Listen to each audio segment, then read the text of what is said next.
Hello and welcome to the latest episode of Mayor Brown's video series at the Crossroads, CFTC and DOJ Enforcement. My name is Matt Kluchenek, a partner at Mayor Brown and a member of Mayor Brown's Litigation and Dispute Resolution Group. And I'm joined again today by my partner, Glen Kopp, member of Mayor Brown's White Collar Defense Team. As you know, each week or so, we seek to bring to you an interesting and timely topic involving the CFTC and the DOJ.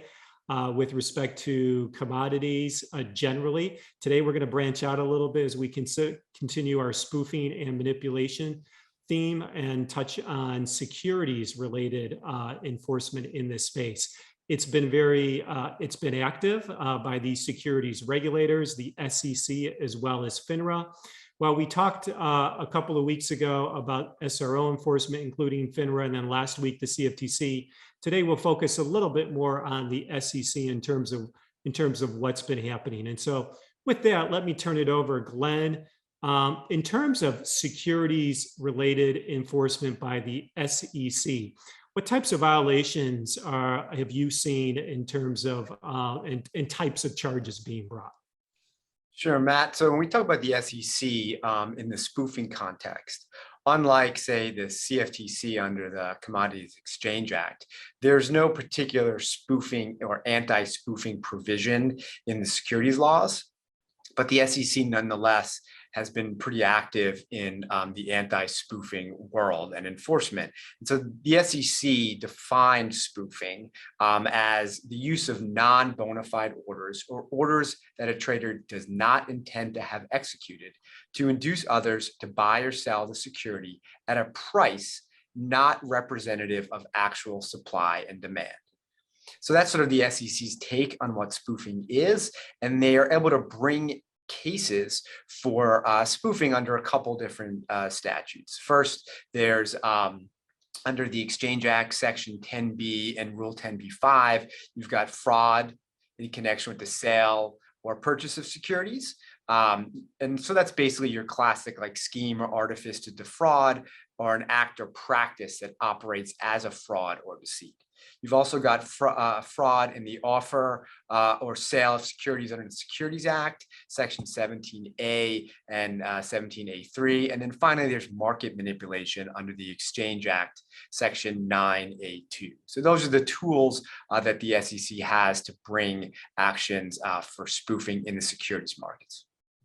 Thanks, Glen. And just to highlight, one thing you said is we know under the Commodity Exchange Act, you've got, as Glen noted, the anti-spoofing prohibition essentially says it's unlawful to place an order with the intent to cancel it prior to execution. So while we don't have that under the federal securities laws, from a practical perspective, you kind of get to the same place, right? This notion of bogus orders, non-bona fide orders, being placed for the purpose of influencing other market participants to do something they wouldn't otherwise do. And so under the federal securities law, that focus on inducement, really practically speaking, very similar with respect to the Commodity Exchange Act, and more generally, this notion of attempting to manipulate, right? And so that's the types of violations we see, whether it's under the securities laws or the commodities laws. And so, Glen, from an SEC perspective, we've seen a steady diet of cases being brought over the last several years. Any thoughts, comments about that?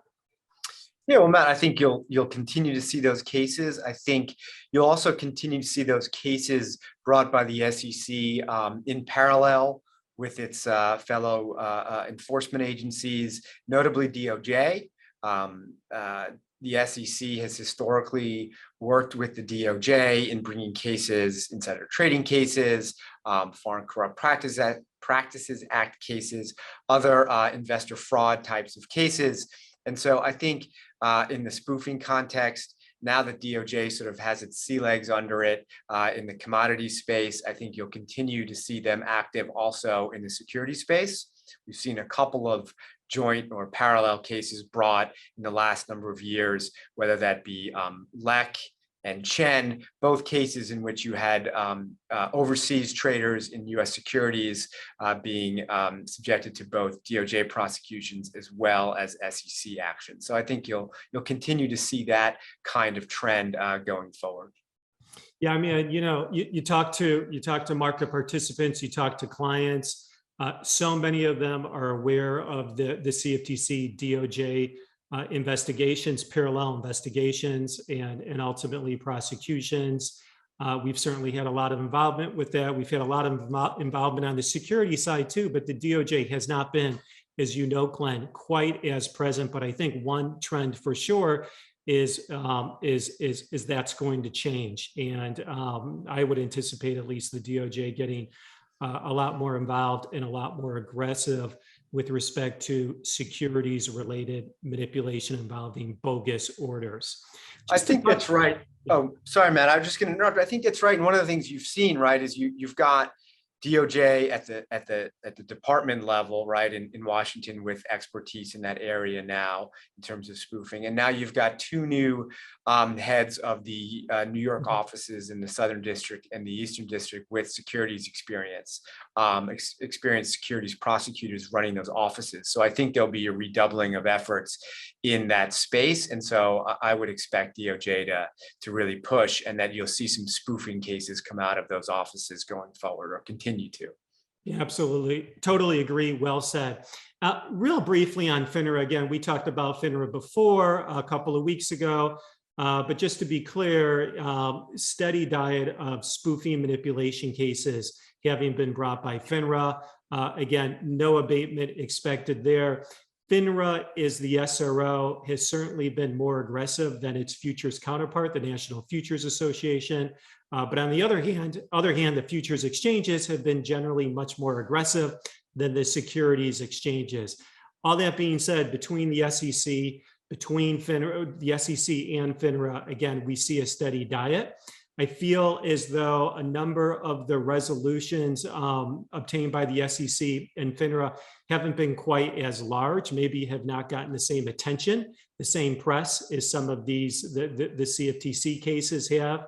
But, don't let that fool anyone. The securities regulators continue to be really, really aggressive in that respect. So, Glenn, any takeaways you might have? I think it's just what you said, Matt. I think the takeaway is don't sleep on the SEC.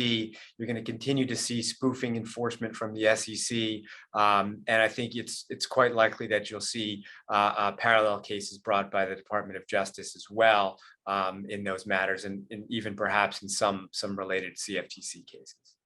Yeah, and just to add to that, policies and procedures, right? I mean, we've seen in reviewing a lot of these, a lot of imbalance between what might be addressed on the commodity side versus the security side, and obviously, and I think it goes without saying at this stage, they need to be comparable, because this is really quite frankly, it's becoming a global effort in terms of trying to stamp out spoofing, manipulation, disruptive trading.